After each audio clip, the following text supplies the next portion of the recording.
கருட புராணத்துல ஏதாவது ஒரு ஒரு விஷயத்த சொல்லுங்க.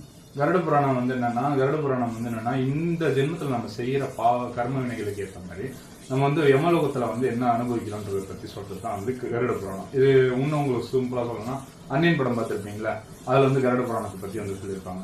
இந்த கருட புராணத்துல நம்ம இன்னைக்கு பார்க்க போறது என்னன்னா, நம்ம கிட்ட அதிகமான செல்வம் இருந்தாலுமே அதை மற்றவருக்கு ஏழைகளுக்கு கொடுக்காம ரொம்ப கஞ்சத்தனமா கருமித்தனமா இருக்கிறவங்களுக்கு என்னன்னா, மறக்காம உங்க ஃப்ரெண்ட்ஸுக்கு எல்லாம் அனுப்புங்க இந்த விரியில.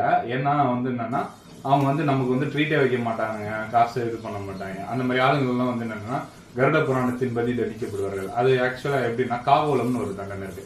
காகோலம்ன்ற தண்டனை என்னன்னா உங்ககிட்ட காசு இருந்துமே அவங்களுக்கு நீங்க ஹெல்பிங் பண்ற மைண்ட் செட் இல்லை அப்படின்ற பட்சத்துல இருக்குன்னா அவங்கள என்னன்னா கருட புராணத்துல யமலோகத்துக்கு அழைக்கப்பட்டு ஒரு நகரம் மாதிரி ஒரு செட்டப் பண்ணிடுவாங்க. அந்த செட்டப்ல என்னன்னா கொடிய பூச்சிகளும் விலங்குகளும் மட்டும் இருக்கும். தூரத்துல ஏதோ ஒரு இடத்துல பசின்னு பார்த்தா மாம்பழம் மாதிரி ஏதாவது ஒன்று தெரியும், ஆனா கிட்ட போய் பார்த்தா அதுவும் கிடைக்காது.